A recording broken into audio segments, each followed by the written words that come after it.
Hello, everyone. I'm Timmy. Um, Welcome to the first event in a series entitled Psychoanalysis and Psychedelics. I expect that I don't have to say this now because most people are acquainted with standards of Zoom etiquette, but if you're not on the panel, please do remain muted and we'll try and answer your questions for you. About a week ago, I was at a conference and I had my mic on without realizing my name was mentioned directly to turn it off. Luckily, I was very muffled, or else I think I would have committed a pretty serious faux pas. You know, change career and identity kind of thing. You don't want to experience that. So yeah, keep yourself muted. If you have arrived with questions from watching the pre-recorded talks or any occur to you during tonight's proceedings, please enter them into the chat box below. And we'll do our best to get to them as many as possible. We'll ask them ourselves, so just post them in the box. So the evening structure is relatively straightforward. I'm going to give a couple of introductions and ask some questions of my own, and then give space for the panelists to discuss and respond to each other, and an opportunity for them to ask questions to each other as well. Then we'll take the questions from the audience through the chat function. And I do intend to wrap up on time at 7. So I apologize if we don't get to your question. If everybody's seated comfortably, we'll begin. This is the inaugural event in a series titled Psychoanalysis and Psychedelics. It looks to initiate a conversation between contemporary psychoanalysis and psychedelic research.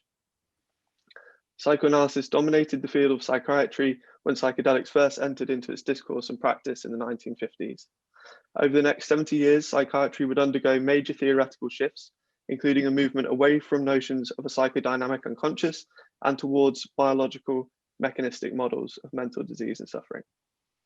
Its tools and interventions changing in accordance with its desire for legitimization as a science through evidence-based authority. The incorporation of psychedelics into psychiatric treatment raises questions to which psychiatry must respond, such as how can altered states of consciousness produce psychotherapeutic outcomes? How can they be handled in the clinic? What is the role of the guide? What is the nature of psychedelic experience, and how does meaning emerge? Maybe it is time for psychoanalysis to enter back into psychiatric discourse, providing the tools and specialist lexicon required to begin an inquiry not only into the nature of psychedelic experience and ethical psychotherapeutic practice with altered states of consciousness, but also into the nature of mind itself. Hopefully, this series of events will explore this possibility. As a bit of background, I'd been harping on about psychoanalysis and psychedelics to anyone that would listen, which honestly was an ever dwindling number for a few years before I first presented my talk, Thou Art Not That, towards a psychoanalytic understanding of the bad trip in February 2018 at the University of Kent Psychedelic Society, where I'd been president for 3 years. When I next presented a version of the talk was at Breaking Convention 2019, and I was shocked by the popularity.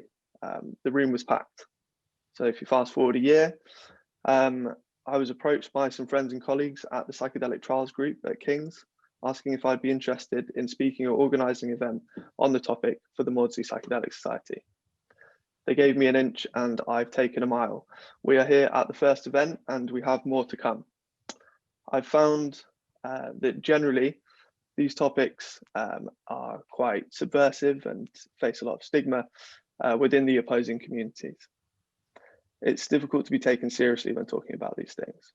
I found myself literally justifying and explaining an interest in psychedelics to the psychoanalytically inclined, and justifying and explaining why Freud and not Jung, as well as these lines of thinking at all when talking to psychedelic researchers.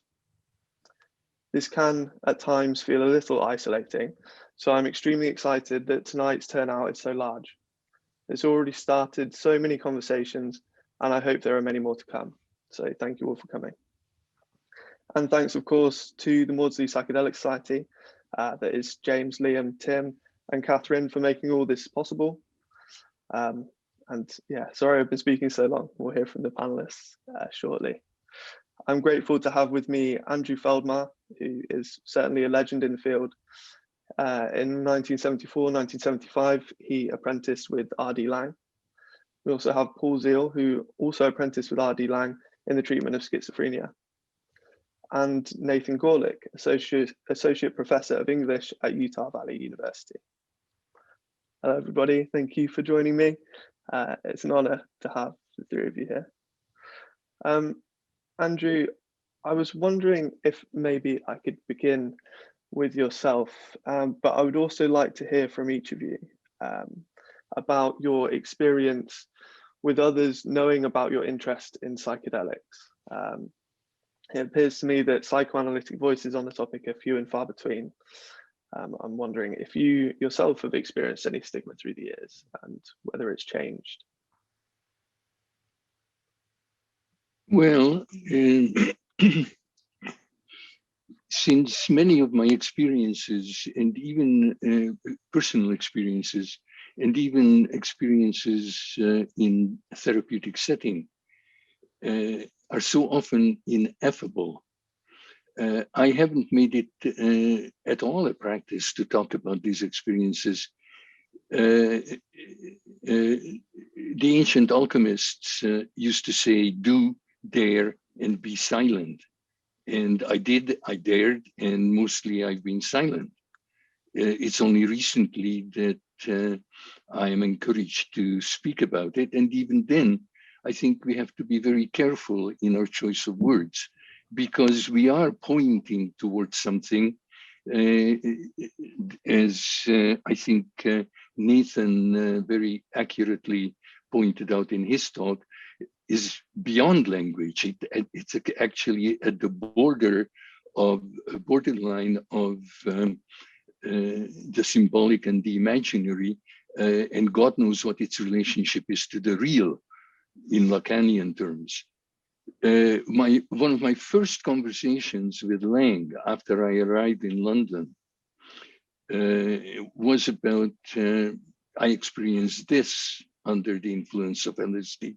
He told me what he experienced under the influence of LSD. We had a great time. And then he asked, and looking at me in the eyes, and what does it mean? And that was one of the most important questions that came up, because of course, very soon I realized the answer is God knows. Nobody knows. Nobody knows what it means. We can tell stories about it. The stories may be interesting, but as far as any kind of certainty or the kind of theoretical knowledge that we have in so-called sciences, we can't have. So to wind up the answer to this question, in many cases, when people talk about psychedelic experiences, it's boring. After a while, it's really boring to hear other people's experiences. Like it's boring when people keep telling you their dreams without engaging in great detail about what's going on. But simply to talk about it is boring. So I think now what I find challenging is to talk about it in terms that clarify rather than obscure.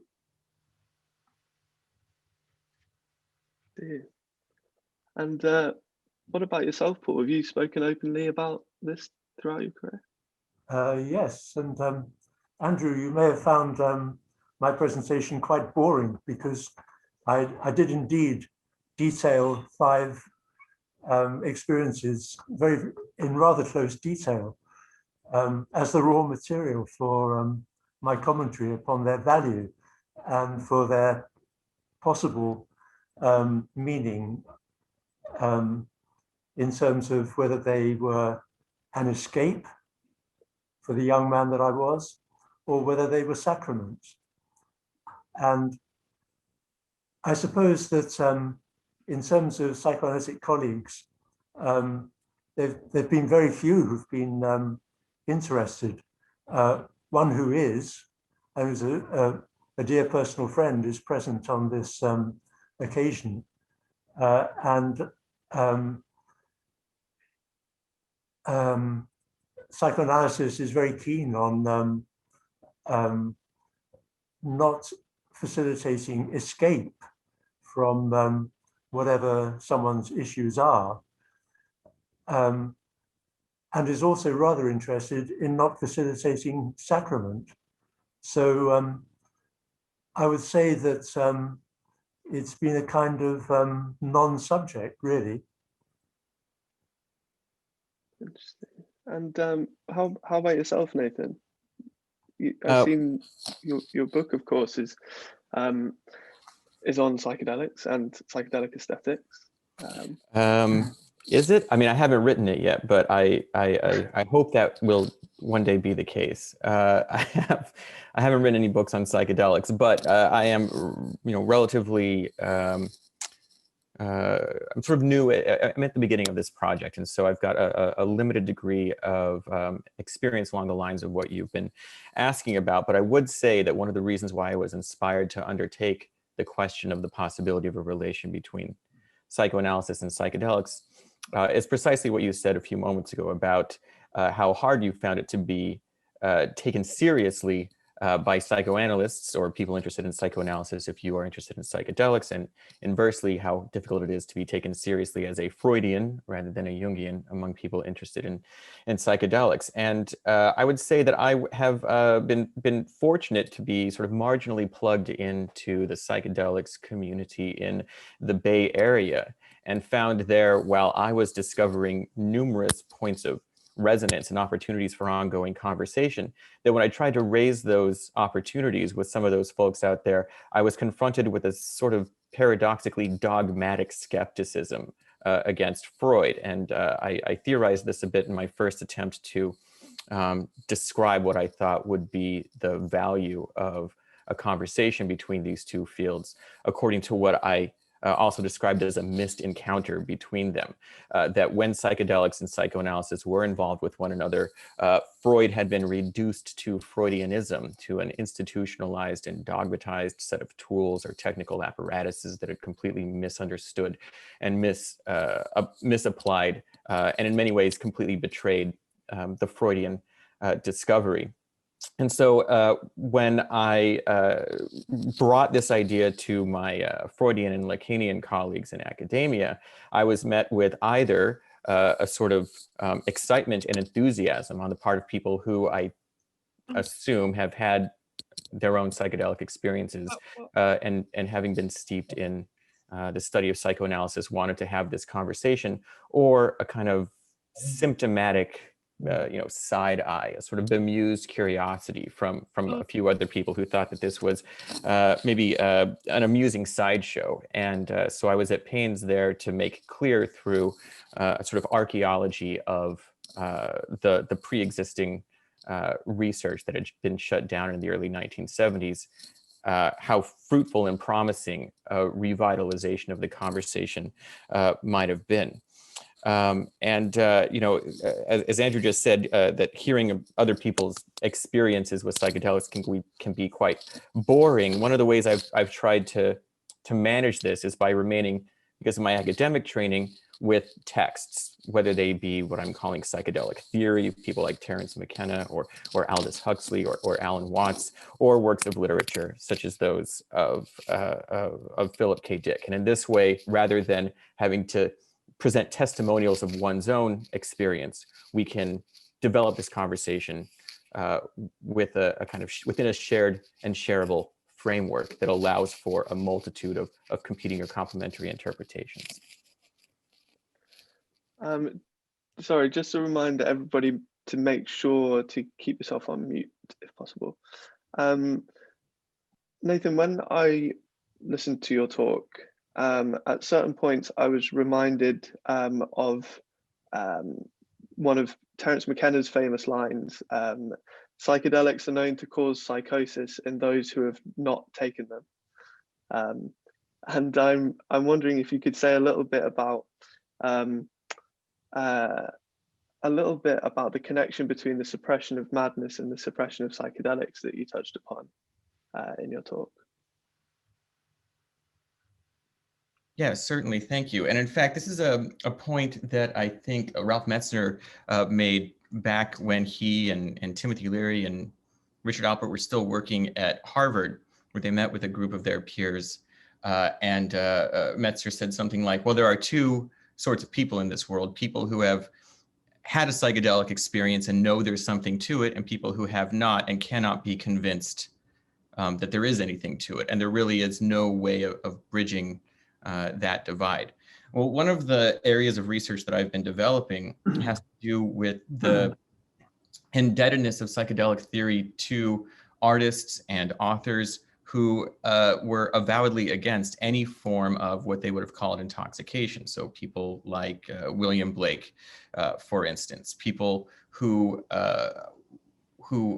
want to develop more capacious way of perceiving the world in a manner that actively engages with the world by way of one's subjective imagination and animates it in new and exciting ways, so that the psychedelic experience is not reducible to drug-induced states of hallucination. That what those drug-induced states permit is a sort of crystallization of what is possible when the human subject finds ways of breaking away from the habits of thinking and behaving and the sort of structures or codes of intelligibility that Aldous Huxley called language itself, in which we normally operate. And psychoanalysis is one of the ways of doing that. So while I don't think one can, I don't think one discovers Oedipus, on LSD, I do think that a sort of psychoanalytic attunement to the world that's informed by the discourse of psychedelics can reveal other avenues, other opportunities for discovering and pursuing the values at stake in psychedelic experience. Yeah, it seemed to me at times like you were pointing towards psychedelics, as you said, being able to allow for a certain level of re-enchantment of the world in a way. And it gave me hope that might make us move towards a more accurate understanding of the world in line with Horse Lover Fat. Fuck you, man. Fuck you, man. Sorry, please keep yourself on mute if possible. Sort of like inverse of what the world currently is in this sort of like, positivistic hegemony, at least within psychiatry and things, towards, hopefully the hope that I had was that psychedelics would permeate psychiatry, permeate the world, and lead to this understanding of the world as irrational with these flashes of insight of the rational. And that being the sort of only way, this is where my thought took me, this being the only way in which a world could exist that was accepting of this sort of like radical plurality of subjectivities as a solution to the Great Confinement and that kind of thing. And those ideas, of course, made me think of Kingsley Hall. This kind of experimental community where it was truly pluralistic. And I'm hoping that Paul can tell us a little bit more about Kingsley Hall and the multitude of subjectivities that must have been there. It was an old community centre in the East End of London, surrounded by an ordinary working class housing estate. And the lease had come up, and Lang and his colleagues took the lease for a 5-year. The building was quite run down. I have to say that it became more run down during our tenure of it. And it was rather a free-for-all. It seems to me there were 3 elements there. One was madness and the pursuit of madness. There were people there who undoubtedly would otherwise have been in mental hospital, and occasionally were, from within their time in Hall. And there were people like myself who seemed to be somehow in pursuit of madness, perhaps in order to stay ahead of their own disturbance. And I and an American Norwegian poet called Noel Cobb became kind of threshold figures. We managed the front door, basically.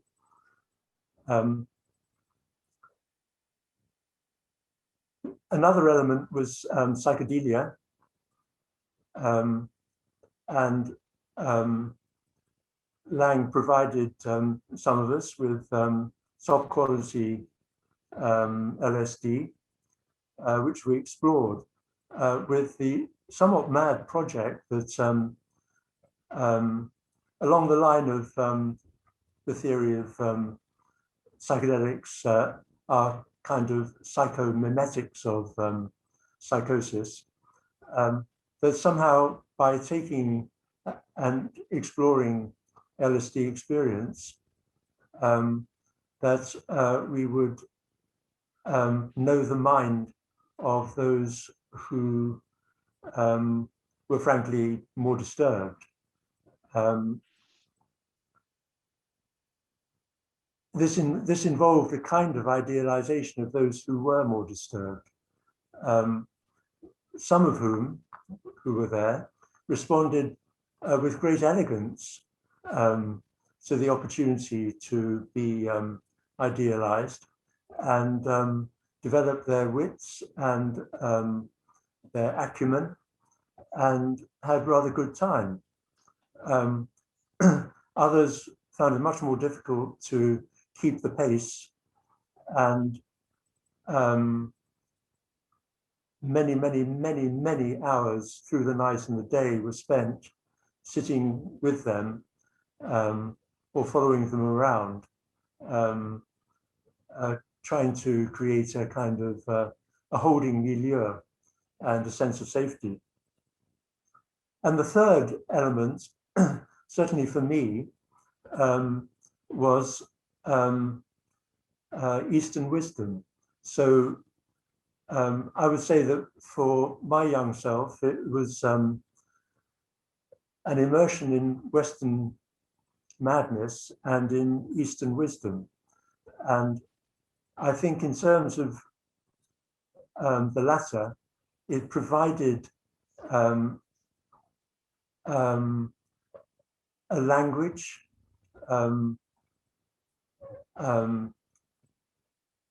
in text and also in metaphor, for the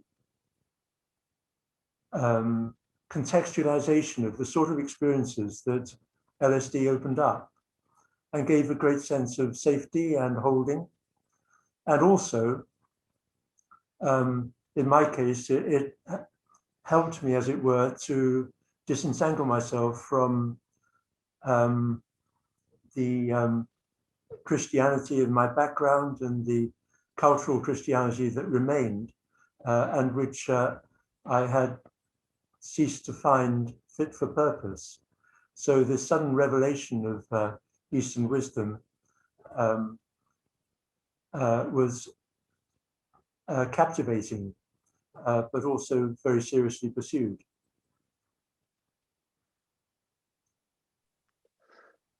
That's one of the things that really came across in your talk, actually, about, there was this powerful image of the sort of group setting with Lang there with the mudras and his arms all wide out. you know, the idea of the holding environment is a continuous thread throughout that talk. The lack of it at the Dialectics of Liberation conference, and Kingsley Hall being a place that felt very, very held. I was wondering if Andrew could actually speak about, at the moment, the research into psychedelics as psychotherapeutic adjuncts is very much individualized, you know, but there's a contrast where both in Paul's talk at Kingsley Hall and, you know, in more indigenous culture, you know, indigenous models, it's more of a group practice.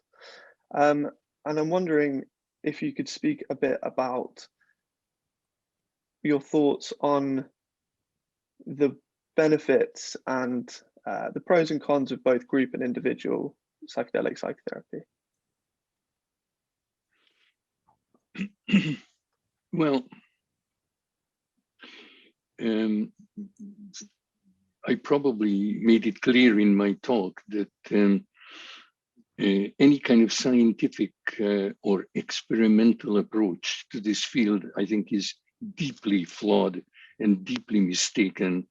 What amazes me is that Aristotle already saw clearly the category mistake that we are making in a big way now, thinking that therapy in general is same kind of science as medicine, when it has nothing to do with it.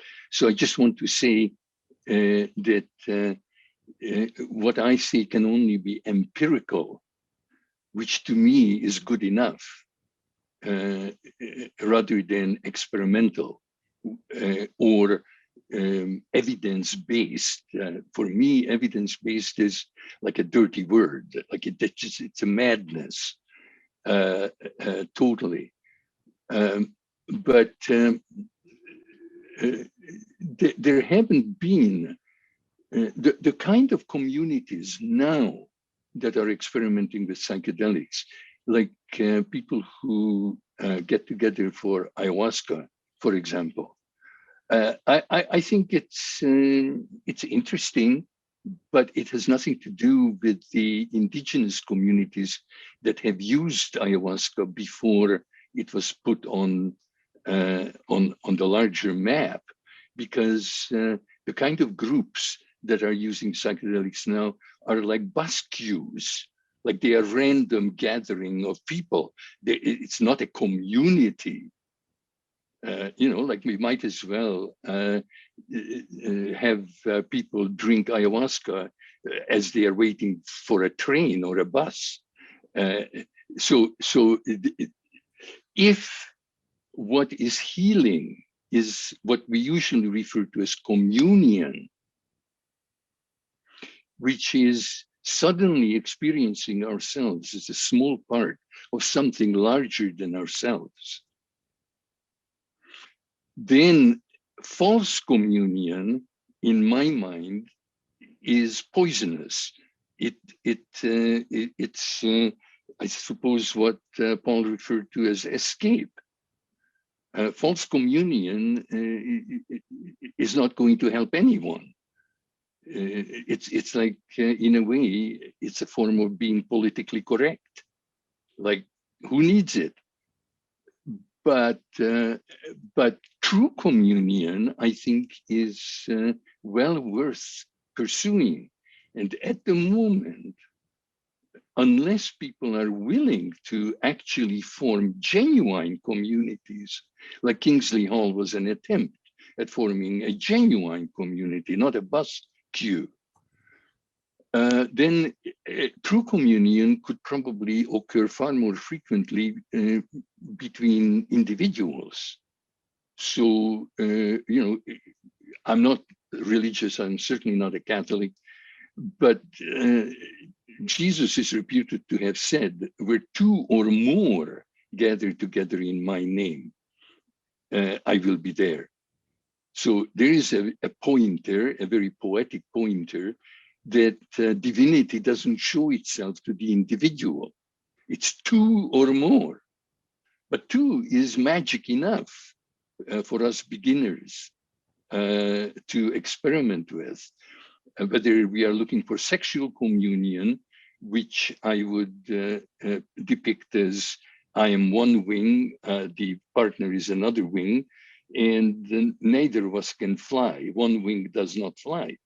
So we have to hook up, to use that expression, and see if we can fly. I mean, if we are not attuned, we'll never fly. But that can happen in a conversation. That can happen with or without psychedelics. But the moment a string quartet can fly as one, or a therapist and the patient find that they both surrender to something bigger than themselves. Neither is surrendering to the other. Well, those are magical moments.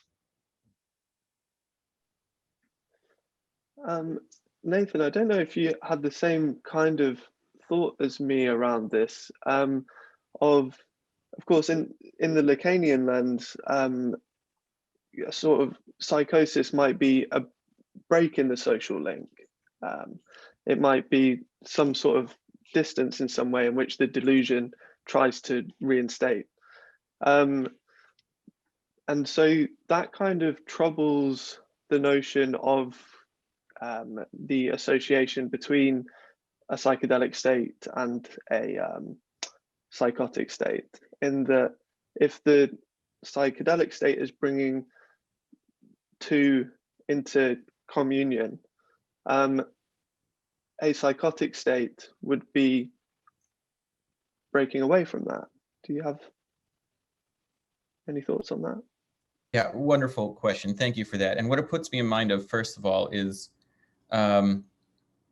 a relation between Paul and Andrew's most recent remarks. On the one hand, Paul points out a tendency toward the idealization of madness, which certainly can characterize the way in which madness is treated in popular culture when it's romanticized or spiritualized as a source of divine inspiration. But individuals who are designated as mad are also, through that idealization, dehumanized.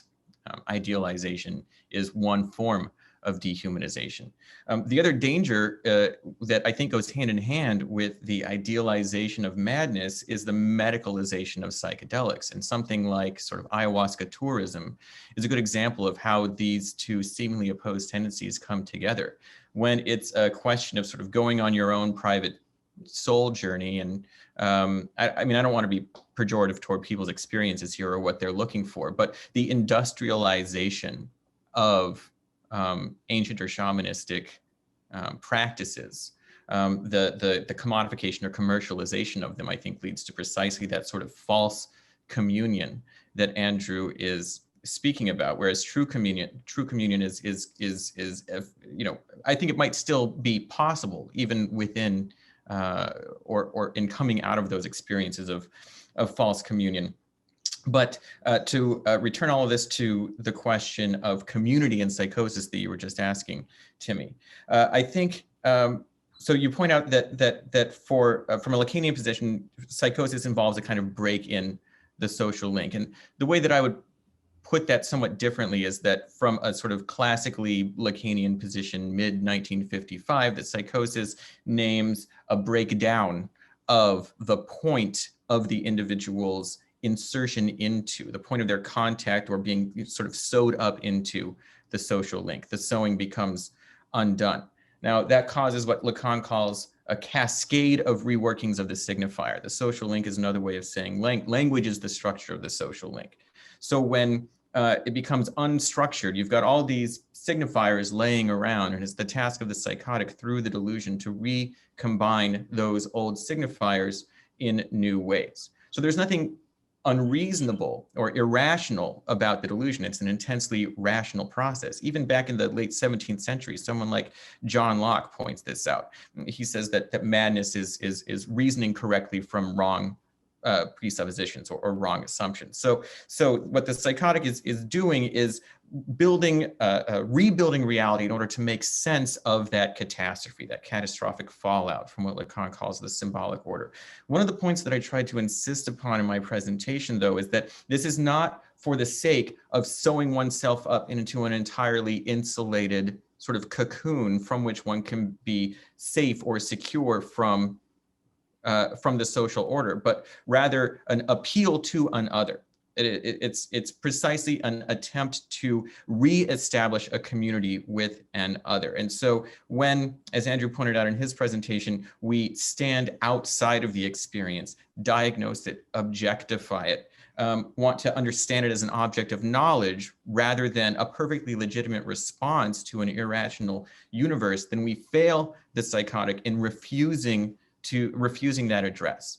So in the same way that there is the possibility of false or true communion in psychedelic experiences, the danger in the sort of socially imposed danger is in the commodification, the medicalization, the idealization, the institutionalization, the instrumentalization of psychedelics, which is exactly what happened to the Freudian discovery through the course of the 20th century and led to such catastrophic results. So that what sort of the psychoanalytic treatment of the psychoses from an ethical position can do for us is can provide us a long-standing, not a blueprint or a model, but again, a kind of ethical guide through which to pursue that conception of community that Andrew was describing, rather than reducing all of this to a community based on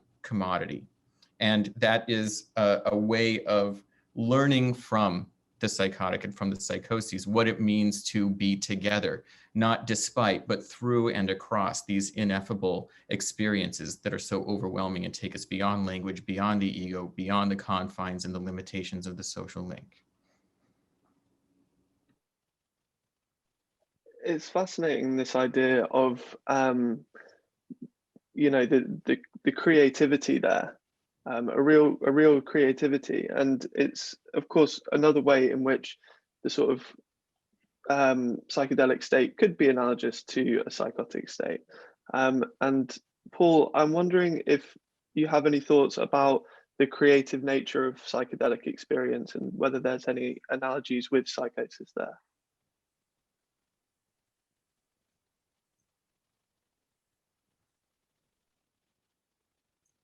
Well, I suppose one thing they have in common is that psychedelic experience and experiences of psychosis is that neither may result in creativity. In both cases, it would surely depend on what use the experience, either psychedelic or psychotic, was put to, whether it could something of the nature of the experience could be revealed in text or in painting or in music from either domain. And I suppose there would be overlaps between the two. And very evidently, William Blake was not psychotic, but he was certainly considered by other romantics, romantic poets, capital R, to be quite far out, and indeed he was. If you follow through his prophetic writings, I mean, he's certainly extremely sane, because he's carving them in zinc plates and ambidextrously writing backwards and forwards in the mirror, page after page after page after page. But the content of those texts is, you could say, from many perspectives, quite mad, and has a lot in common with mad texts like those of Daniel Schreiber, Arto, all kinds of people. And yet he kept his bearing, as did the others mentioned there, as best they could. Blake certainly heard voices, he saw visions, but that does not make him mad. When some people who get called psychotic are hearing voices and seeing visions, it's usually because they can't actually handle them. In the UK, the Hearing Voices network had a very profound reach in the communities of people who had psychotic experiences. Not everyone was able to respond to them, but many people found it profoundly reassuring that it's not the hearing of voices that is mad, it's whether one can accommodate the hearing of the voices without feeling compelled to act upon them. In fact, just to finish, if you know that book by Julian Jaynes on the origins of consciousness and the bicameral mind, he hypothesizes that originally the prophets in the Old Testament, who seem to be hearing voices or were experienced by others as hearing voices, it was because one did not hear one's own voice from inside one's own being. One heard one's own voices from outside, approaching oneself and also the community of others to whom one was speaking, or to the wilderness or the mountain. A lot of what you just said could really draw me down a line thinking about Joyce and the writing of the subject and things like this. But I'm not going to go too far down there because it's a rabbit hole. Andrew, I'm wondering whether when you were with Lang, whether you trained more in these sort of, it sounds like these more sort of psychedelic doses. Maybe the terminology doesn't fit at all, but these more sort of psychedelic doses rather than psycholytic doses? Yes. I picked up from Lang that it causes more problems to underdose than to overdose. And definitely that is my experience. Then when I came back to Vancouver, there was a hospital called Hollywood Hospital here in Vancouver that was operating late 60s, early 70s, where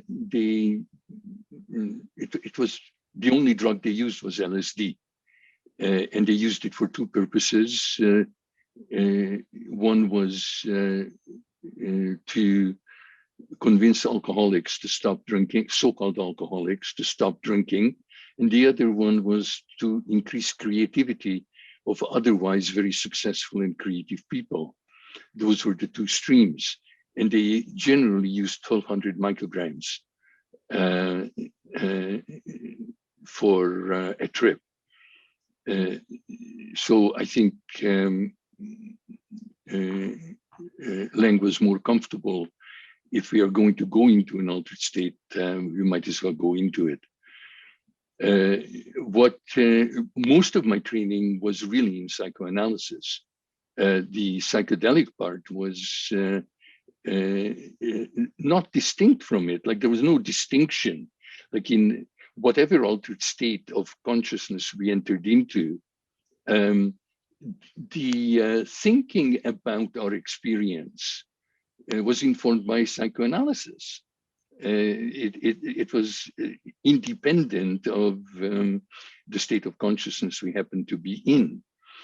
I think what was unique in his approach, and by the way, Stanislav Grof, who also was a psychoanalyst when he began to take notes on the experiences of other people. The realms of the human unconscious was a psychoanalytic map. He just showed, and Lang agreed with Grof completely, that depending on where an individual goes, what region of the psyche one goes, one will produce Jungian material, Freudian material, Adlerian material, Rankian material, and then there come the mystical, the religious material, and then of course Grof got interested in what happens when you go beyond conception in your regression, and then came his explorations of so-called past lives. But in all this, whenever I talked with Lang, we always were open and totally uncertain whether we are talking metaphorically or whether we are looking through a window to a deeper and more detailed and accurate reality than we have ever looked at before. What was reassuring for me is that even if we just took it metaphorically, those metaphors that we learned about and learned to express and use happen to be healing metaphors.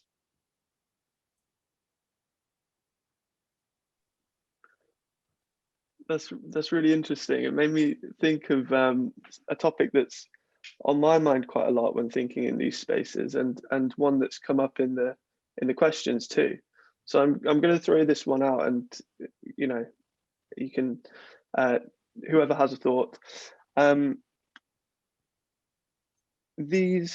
The idea of go to a Freudian, have Freudian dreams, go to a Jungian, have Jungian dreams. How much of this sort of content and how much of what's going on in this dual relation of the analysis is dependent upon the transference? I mean, I would hazard a guess and say all, but anybody who wants to sort of go with that. If you don't mind, I'd like to say something up front about this question. I think it's an important question because the transference is, I think, one of the operative ideas in psychoanalysis that distinguishes it from other fields of let's call it fields of relation. I think that, and I see in the chat somebody's referring to classical conceptions of psychoanalysis and includes transference in that list. One of the, I think, most important innovations that someone like Lacan brings to the Freudian field, and one of the reasons, one of the foundations for his endless excoriation of his contemporaries who called themselves Freudians but had betrayed the Freudian discovery in all but name, which is perhaps an even more profound betrayal because of that, is that the transference does not involve the sort of projection of unconscious material onto the person of the analyst, who then, sort of fills the role in some psychodrama that allows that person to work through their difficulties. Now, that's a notion of transference that Freud himself developed as early as the case history on Dora, but elsewhere in Freud, when he's describing what really goes on in the clinic, that doesn't really hold a lot of water.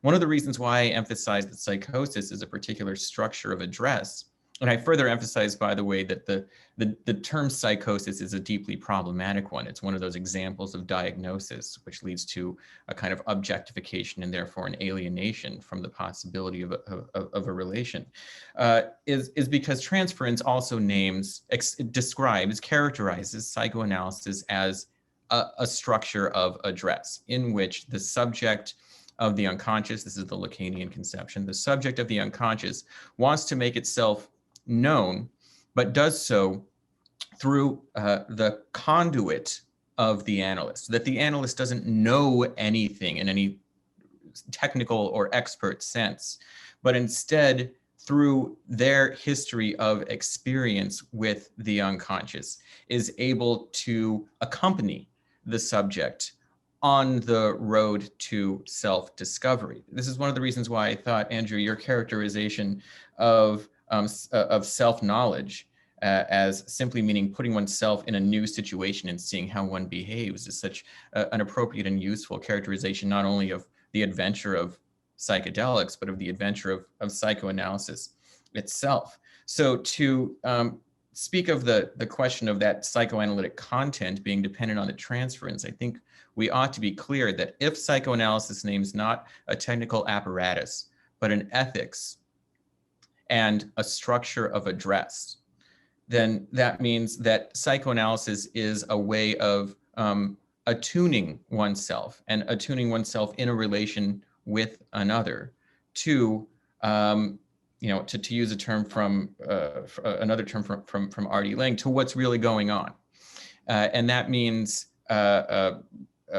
sort of resisting the habits of thought and preconceived expectations and limitations of the ego that we sometimes call, symptoms, defensive reaction formations, whatever the case may be. These concepts are just useful ways of categorizing what's taking place in a clinical experience, but they're only useful to the extent that they are responsive to that experience. So rather than being categories in a Kantian sense, they are as dynamic as the experience that they mean to treat and to describe. So once again, when dealing with the question of psychedelic experience, one way of resisting that the danger of medicalization, institutionalization, there's now an emergent interest in patenting aspects of psychedelic assisted psychotherapy. A way of resisting that is to emphasize the singularity of the subject of the unconscious, the singularity of the relation that takes place in the clinical scene. The transference not as a technical device, but as the instantiation of a very particular, an entirely unique structure of address.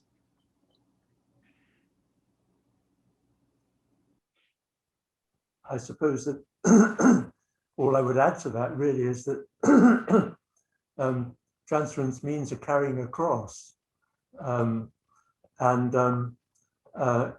The patient or client in psychoanalysis is surely going to be looking for relationality with the analyst. So we'll be looking for the analyst's language in order through that analyst's language to come to feel recognized by that analyst. Yeah, and in that sense, I would say it's far more interesting for me to learn my patient's language than teach the patient my language to the degree I have one. Like the language I'm speaking with you now is not necessarily the language I speak with the other in psychotherapy. In fact, mostly I listen, and the reason why I'm listening is to learn their language and their way of cutting up the world.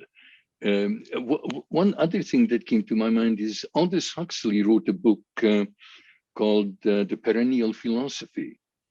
And in a way, I think that effort to show that through all time and through all different cultures, the same kind of thing comes through, just transformed by the culture, by the language.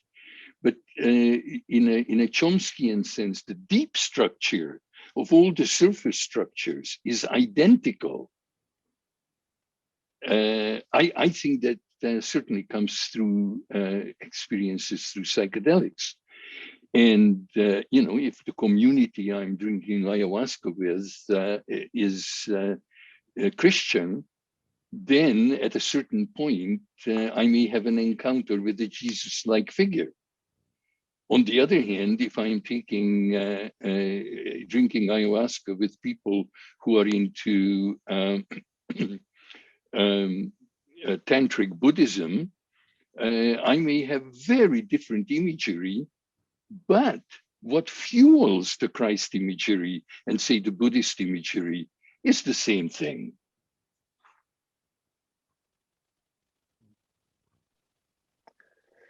It's interesting that here in this discussion we've got at least 4 models of psychoanalysis flying around, I think. And that's the fascinating thing about psychoanalysis. There's such a possibility of rich inquiry. And somebody's asked a question saying, is there a common ground between intersubjective psychoanalysis, i.e. Atwood, Stollarov, Stern, etc., the analytic third, and the transformations of subjectivity experienced under psychedelic experience?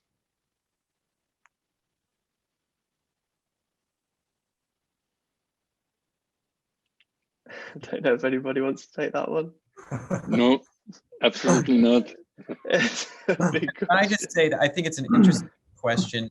For me, I think, you know, if there was one takeaway that I hope people would gather from what I've been saying today and in my talk is that to speak about psychoanalysis in terms of models of psychoanalysis, I think already sort of profoundly misses the point and the value of the idea of psychoanalysis and the Freudian discovery. I mean, as Andrew said in his presentation, that the process of inquiry is the therapy itself. And Freud spoke not of the royal road to the unconscious, but the royal road of the unconscious. So there are, of course, different sort of conceptual developments within what is called psychoanalysis, but rather than thinking of them as models, I prefer to think of them as clinics. So for instance, the clinical formation that I come from, and I'm not a clinician, is with Shafriq in Quebec City. They have developed a psychoanalytic treatment of the psychoses involving the dream work. And, you know, they more than anyone, or as much as anybody, certainly insists that psychoanalysis is not a theory or a philosophy. It's an experience and a practice. And so are there opportunities for connections across all these different models or schools of psychoanalysis? Yes, absolutely, provided we prioritize the experience of the unconscious over the sets of expectations that we bring to that experience as though to be able to determine them in advance.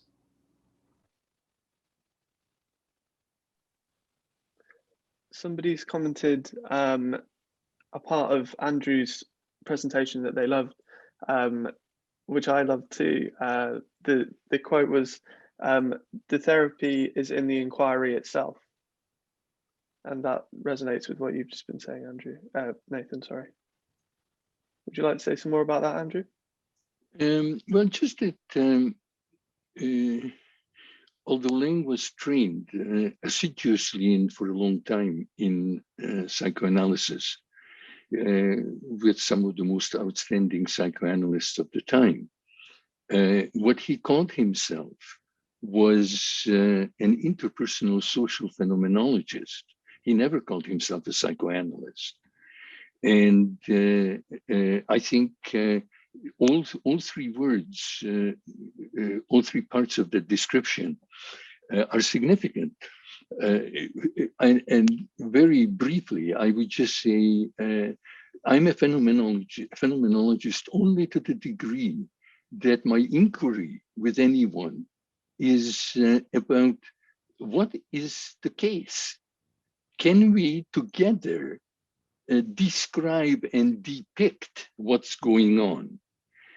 And what is implied but not said is that all explanations are irrelevant. I once borrowed a couple of volumes of Freud from Lang, his own personal volumes, because I wanted to read a couple of the case histories. And I noticed that it was full of marginalia, so I never read Freud. I read Lang's marginalia. And there were whole paragraphs and pages that he crossed out. They were just lines crossed out. And when I returned the books, I asked him, what's that about? And he said, well, you know, Freud got the Goethe Prize for literature. He didn't get any scientific prize. So what Lang appreciated in Freud was the phenomenologist, the accurate, detailed descriptions and depictions of what went on between him and his patients. Any kind of theoretical explanation that Freud engaged in, Lang just crossed out, because basically he said, I don't know, I don't have any experience, like it's irrelevant, like story, story, story, story. Half the book was crossed out. So that's phenomenology. Interpersonal is that, and that's also the inquiry, it's a joint inquiry. The truth is between us. My patient doesn't have the truth. I don't have the truth. The truth hopefully will emerge from our conversation. That's why it's interpersonal phenomenology. And social, because in an article that Lang wrote, he said, it's far easier to study somebody than to study what is between two people. But just because it's difficult, it doesn't mean that that is the thing to do. So that's why it's social. It's not individual, it's social. Social, interpersonal phenomenology. So that was his arrival. It's almost like his fate was psychoanalysis, but his destination, his destiny was phenomenology. This reminds me of one of the points of, I suppose, divergence between what you said, Andrew, and what Paul said in your talks about, Andrew said that for both you and Lang, there was a process of having to sort of let go of psychoanalysis. And for Paul, you said that it was actually traditional psychoanalytic work that helped you work through some things. And there's some people that have mentioned this specifically in context of yourself, Paul, in the chat, saying, do you think that the kind of experiences you were having were highly dictated by the set and setting, so that your immersion in madness and Eastern wisdom sort of made the kernel of your pain was eluded? And that last word? Sorry, it doesn't quite translate, but it was missed. You eluded the kernel of your pain through.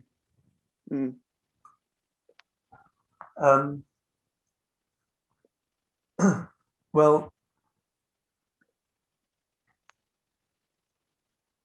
Lang had an unfortunate experience of psychoanalysis, really. I don't think it worked for him. He was in his training at the Institute of Psychoanalysis when that institute was very steeply hierarchical, so that the analyst would write reports to the training committee about how the analysand was getting on without first sharing those with the analysand, often with consequences that were confusing for the analysands as to whether they were allowed to progress or not, and where from the word was coming. And if you're such an audacious and free-thinking person as Lang, then you're not going to sit comfortably in the embrace of an institute like that. He would wish for wider and other horizons. For myself, I'd had no experience of psychoanalysis before hearing about it in my training as a school teacher at London University. And that was the first time that psychology began to make sense to me. I absolutely loved it. And it was sort of part of the precipitation that made it a safe enough venture for me to go to Kingsley Hall. But there I found a whole different set of parameters in play. And my immersion in Eastern wisdom as a holding for the experiences that I was finding myself subject to, in regard to being open to being with other people in their extreme disturbance and madness, to use that simple old word, and also in terms of the experiences I had when using psychedelics. The Eastern wisdom is what provided a container for me. But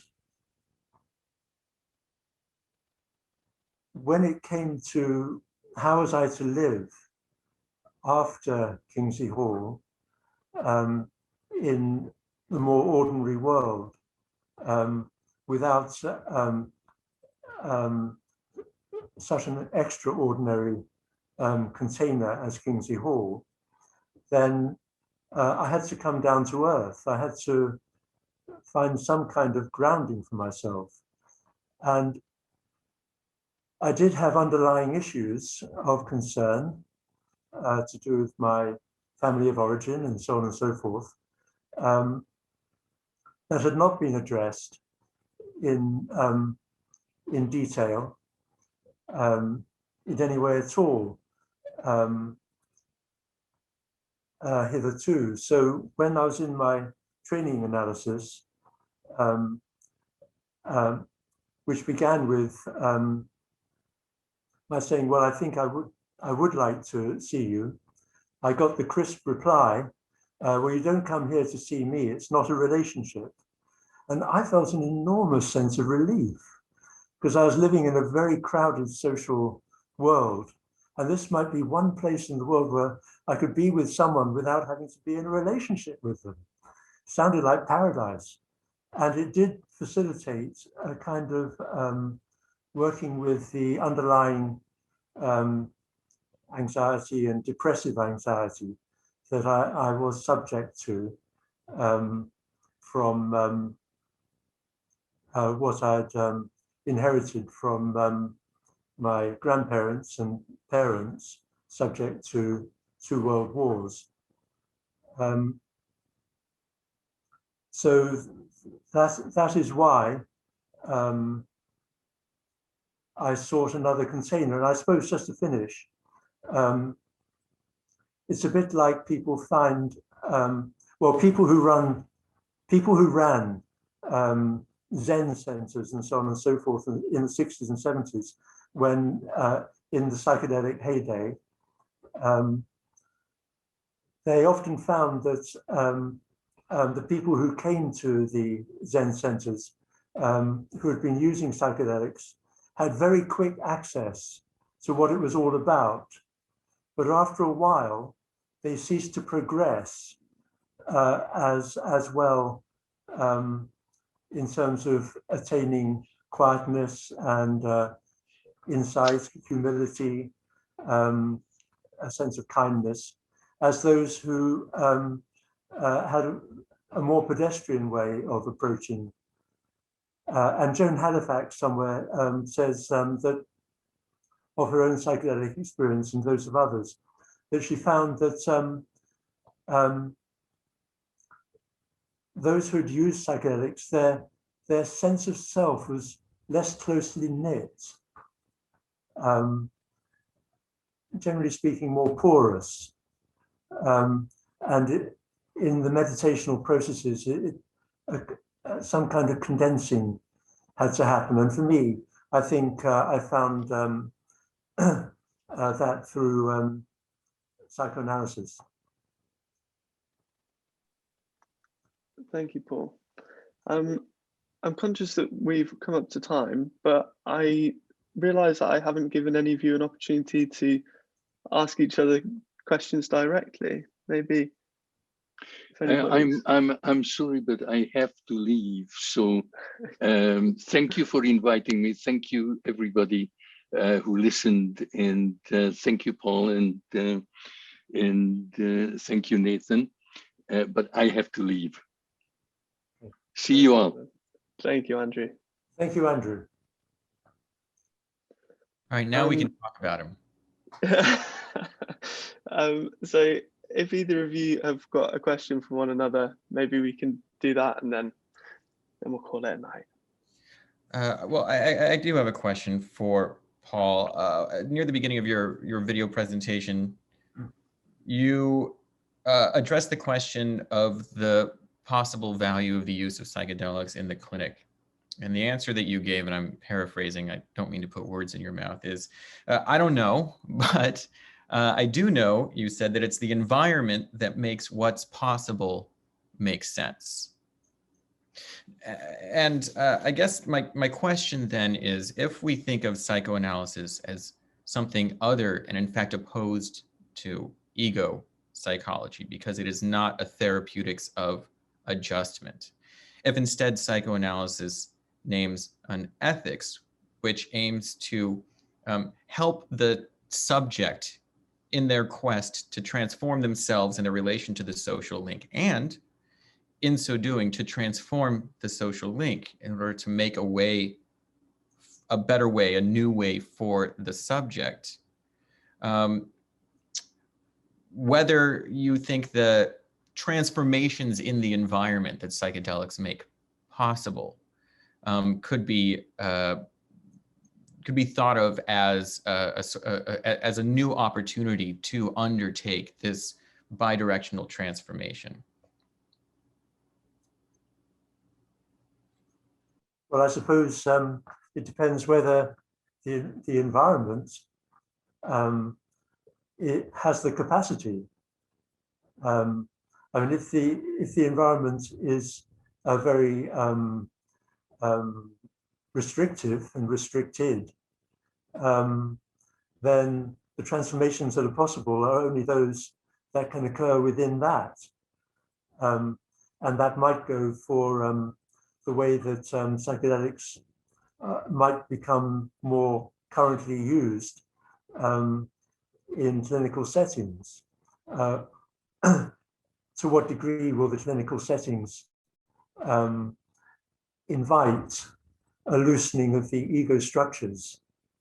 After all, this I that we each refer to, it's a product, isn't it, of our immersion in the enigmatic signifiers that we were subject to from birth, if not before, where the infant is born into a world of enigmatic signifiers, in the midst of which it begins to develop a sense of me and answering to a name that it's been given, and then transforms that into a sense of I.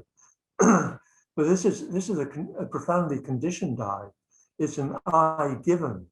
It's one that many need to put in question. And amongst the ways that that can be done are in psychoanalysis and through psychedelics. And I suppose that in either case, the receiver, the holder, has to have the capacity for whatever dissolving I the person brings.